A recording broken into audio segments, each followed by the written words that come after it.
guys, welcome back. Joshana here with a book chat video today. I am going to be talking about The Gentleman's Guide to Vice and Virtue, wherever I put that.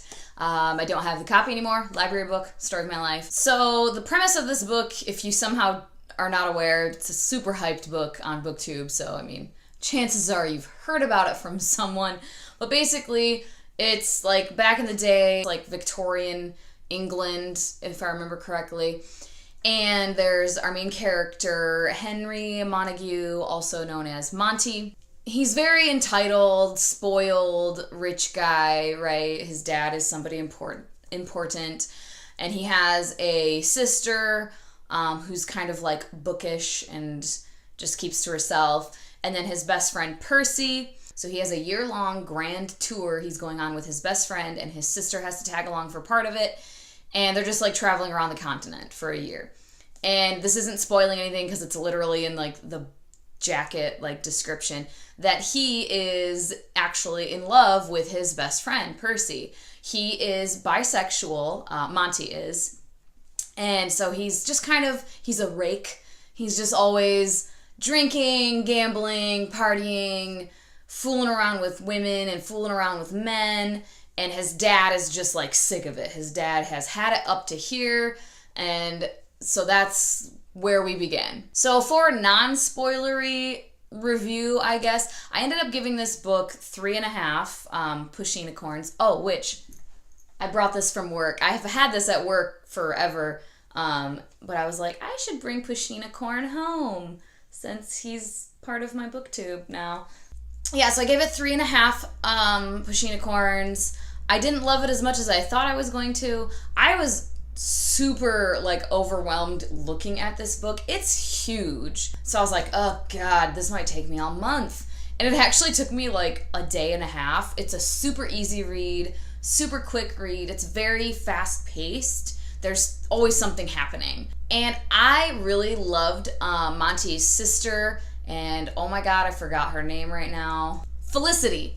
So his sister Felicity, she's very unassuming at the very beginning. She's just posed, she's explained by Monty as just being like his annoying sister. They don't really get along. She's very intelligent, and she's very much ahead of her time for, being a woman in that era. She wants to be a doctor. She was just great. I loved her. She was very unassuming throughout. I appreciated her character because she was who she was, and who she was kind of, I don't want to say revolutionary, but kind of for that time. But she wasn't like shouting and screaming about it. You know what I mean? I thought her character was very well written. I felt like all the characters were well written. They were who they were. They were very authentic to who they were written to be. They weren't acting out of character or anything like that. But I really liked Felicity and Percy also. Percy was very sweet and kind and very intelligent. And Percy has a lot going on. I mean, I don't want to spoil stuff, but Percy has a lot of diversity happening. The one thing that doesn't spoil anything is that he's of mixed race. His father is this Englishman. I don't think he's like a lord or anything, but he's a well-to-do Englishman. But he had been like in the islands. I can't remember. Was he in Barbados? Now I forget. But Barbados or Jamaica or something, doing his work over there. And he had this child with a woman there. So he brings him back to England. So Percy is raised in, a well-to-do English family. But being mixed race, he's obviously treated differently. So that's a thing. And I thought that was tackled really well. Monty, however, is the reason this book is a 3.5 and not like a 4 or like a 4.25 for me. Maybe even a 4.5 it could have been. Monty is so entitled and so spoiled. And he's just kind of a jackass. Like, I just really thought he was a jerk. He claims to be so madly in love with Percy. He's telling us over and over again this giant crush he has and how he would just do anything for Percy. Oh my gosh, blah, blah, blah, blah, blah. But then there's one part where he doesn't throw a racial slur at him, but like he basically tells him like go be with the servants then. Like he's mad, they're like bickering about something that I don't want to spoil, but and he basically tells him like, well then go be a servant because the servants are all black. And I'm just sitting here like, you claim to love this person, but then that's how you behave if you're upset with them? You don't love them. Or that's like a really piss poor version of love. I know people say things when they're angry sometimes, but you don't say that. You know, like, that's not good. That's not healthy. That's not what love should be. Like, that's not a healthy version of love. He acted like a child over and over again. And again, he was very authentic. He was well written as far as like, he was just a jerk, but like he was consistent in his idiocy, I guess. And it made sense that him being raised the way he was raised to be this kind of spoiled person, and things that happened in his family life kind of made him want to run away from real life. And so that's what he did. He just partied and drank and fooled around and just dicked around in life in general. And that's who he was. But I don't like that. I don't like you. So that made the book less enjoyable for me. If there was a spin-off or like a sequel or a companion novel of like Felicity, and without saying anything spoilery, her adventures after the completion of this book, I would so be down for that because I love Felicity and I would love to see a book from her perspective, her point of view, because I like her a lot more.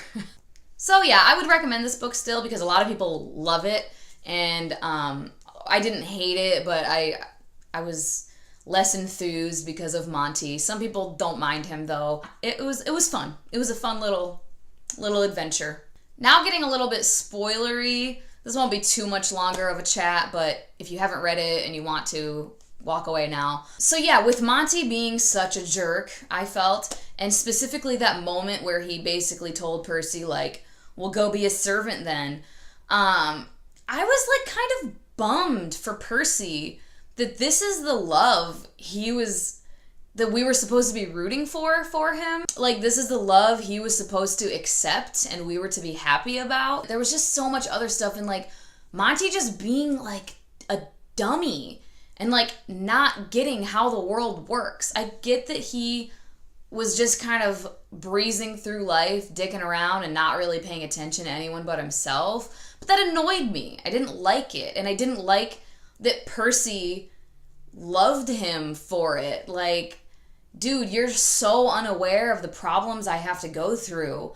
How can you truly love me if you're not even paying attention to me? And I'm supposed to want him, like, them to get together? I kind of didn't. Kind of wanted Percy to find somebody better and more deserving of him because he was so great. Yeah, where Percy's concerned, he was a great character as far as all of the diversity that he like dealt with. I mean, he ended up being homosexual. Maybe he was bisexual. I don't think so though, because they said he never was with women really. So I think he was homosexual.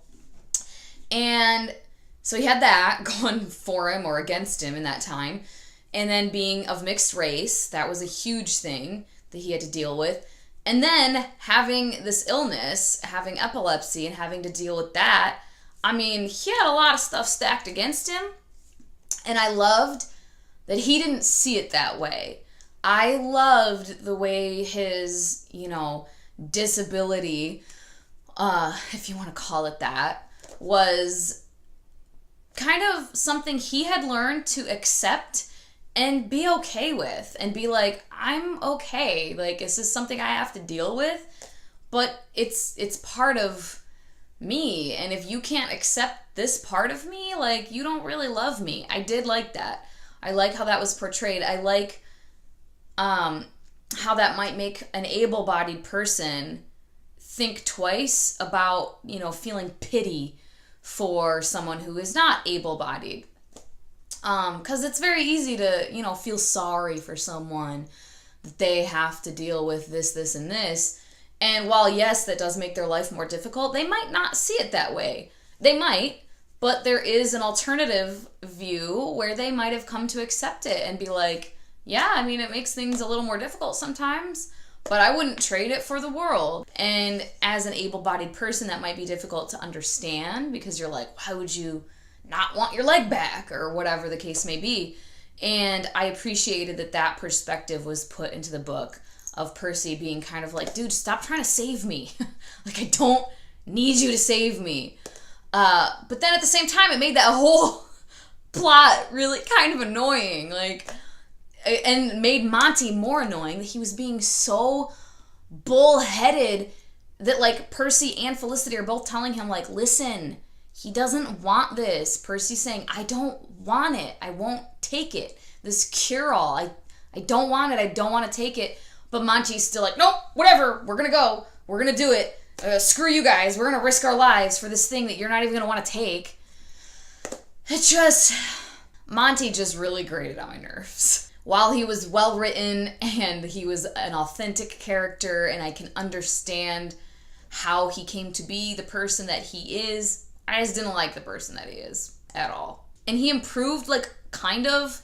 By the end, he was, like, slowly improving and slowly seeing things a little bit differently, but he still irritated me.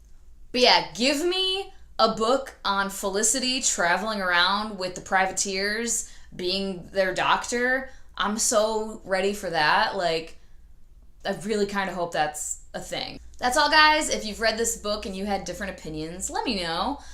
Or if you agreed with anything I have to say, that'd be cool too. I have seen a couple people feel similarly about Monty. I think he's one of those hit or miss characters. You either really like him and think he's fun, or you kind of hate him and think he's a jerk. That's all for today. Thank you so much for watching, guys, and I will talk to you next time. Bye-bye.